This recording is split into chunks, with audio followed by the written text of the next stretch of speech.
Ali Akram.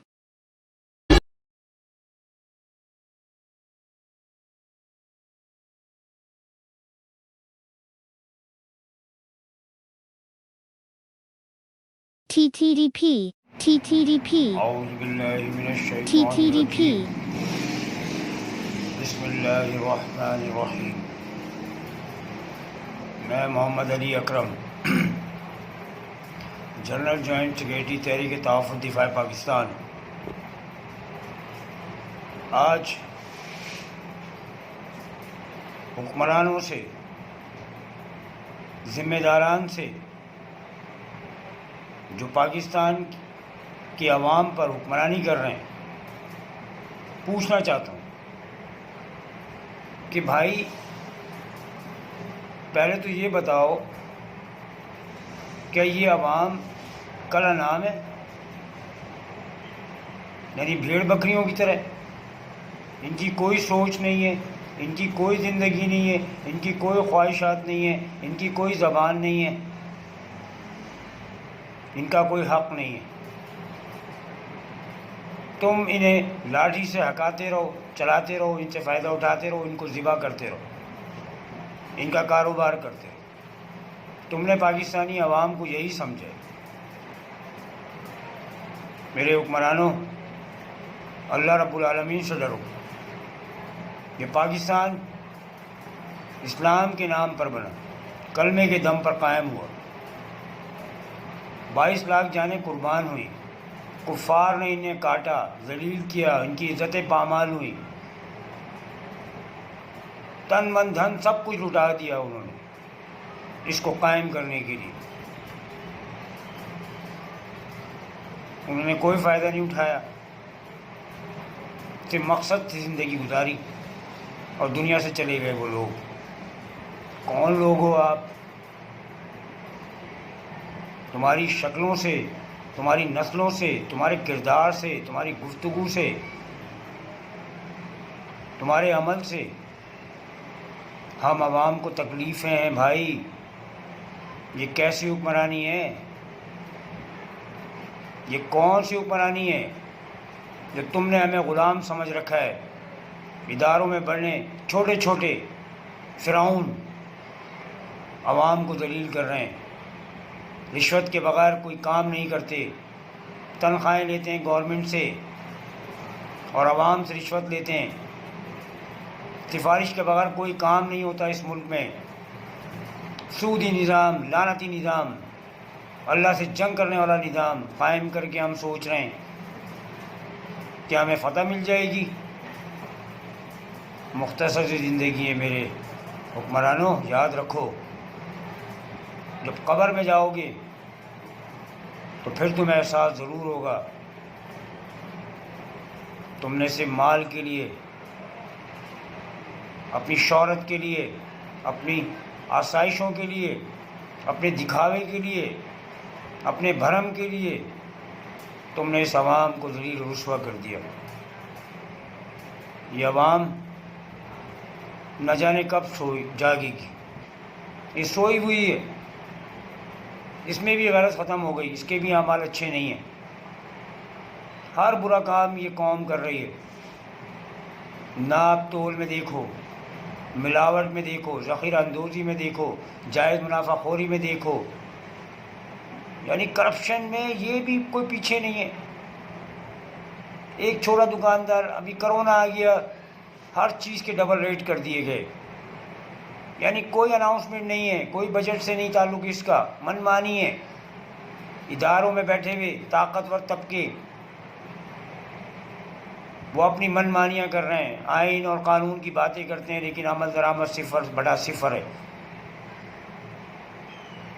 اللہ کے عذاب سے ڈرو، اترے گا عن قریب، اور اس میں سارے منافقین رگڑے جائیں گے انشاءاللہ تعالی، ذلیل و رسوا کیے جائیں گے. پھر پوچھوں گا میں تم سے، میری زندگی ہو نہ ہو، میری قوم کے نوجوانوں ضرور پوچھنا. اور نوجوانوں، تمہیں غیرت کرنی چاہیے. تم معمار ہو ملک کے، اور تم ہی پتہ نہیں کہاں چلے گئے، کس راستے پہ چلے گئے، بے روی کا شکار ہو گئے. تم موبائل میں بیٹھ کے صرف پورن ویڈیوز دیکھو، چیٹنگ کرو، صرف عورت ہی تمہارا مقصد رہ گیا.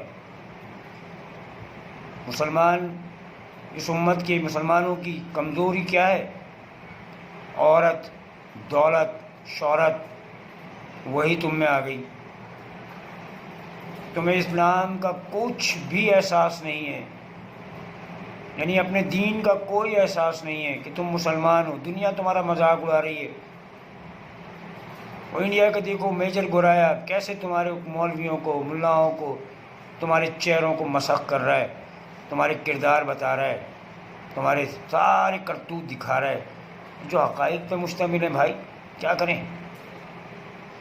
تم کہہ کچھ رہے ہو، کر کچھ رہے ہو، دل سے کچھ بھی نہیں کرتے تم. اللہ کو تم نے دل میں بسایا ہی نہیں ہے، صرف اپنے مقصد کے لیے. مولوی اپنے مقصد، اپنے پیٹ کے لیے دین کا استعمال کر رہا ہے.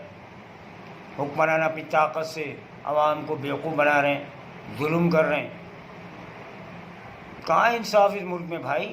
نظام کب بدلے گا؟ یہ کون بدلے گا؟ یہ کوئی نہیں بدل پائے گا میرے بھائیوں، صرف اللہ بدلے گا. جب اللہ کی لاٹھی چلے گی تو پھر پوچھوں گا ہر ایک سے، چاہے کوئی وردی والا ہو، بغیر وردی والا ہو، کوئی منصب والا ہو، بغیر منصب والا ہو، کوئی تاجر ہو، کوئی چھوٹا دکاندار ہو. آج ہمارا تشخص بگڑ کے رہ گیا. مسلمان کہتے ہیں اپنے آپ کو، لعنت ہے ہمارے پہ. منافقین ہیں ہم، کافروں سے بھی بدتر ہیں ہم. کافر تو دنیا کے اصولوں پہ چل رہا ہے، یہودی اپنے اصولوں پہ چل رہا ہے، کامیابی حاصل کر رہا ہے. قانون دنیا کا الگ ہے. اللہ نے کہا ہے کہ کافر بھی اگر اس پہ عمل کرے گا تو فلاح پائے گا. لیکن آخرت کا معاملہ تو بالکل الگ ہے نا، ان کو آخرت میں جگہ نہیں ہے. لیکن مسلمانوں تم تو یہ سوچتے ہو نا کہ تمہاری لیے جنت بن گئی ہے، اور باقی تمہارے اعمال جیسے بھی ہوں. حاجی بنا ہے تو پاجی بن کے کام کر رہا ہے. حرام پیسوں سے قربانیاں ہو رہی ہیں، حرام پیسوں سے جو ہے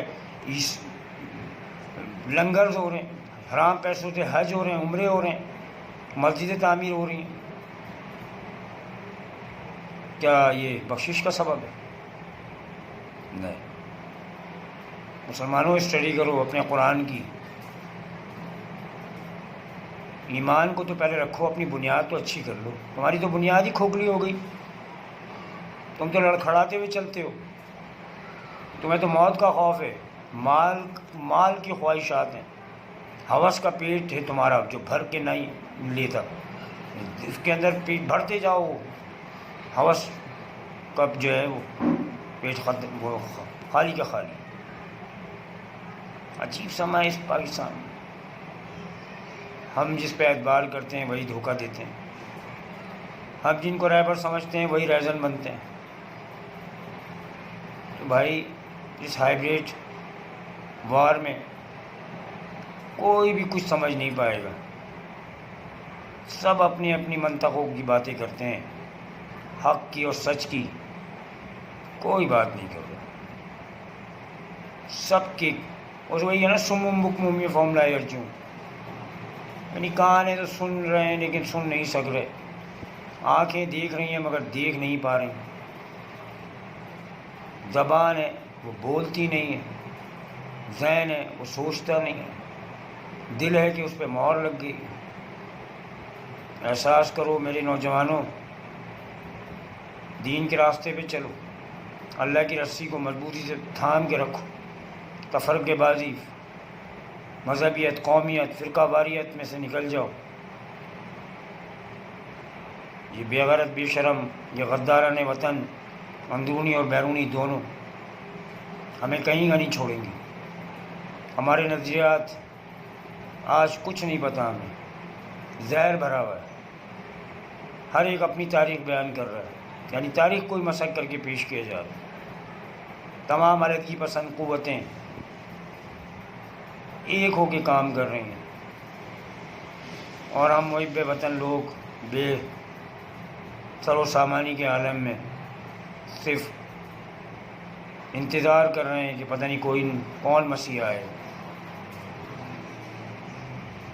جب ہمارے اعمال ہی اچھے نہیں ہوں گے تو پھر ہمیں امید بھی نہیں ہونی چاہیے. اللہ ہی کرے گا، سب کچھ کرے گا. جب جو سازشیں تم کر رہے ہو نا،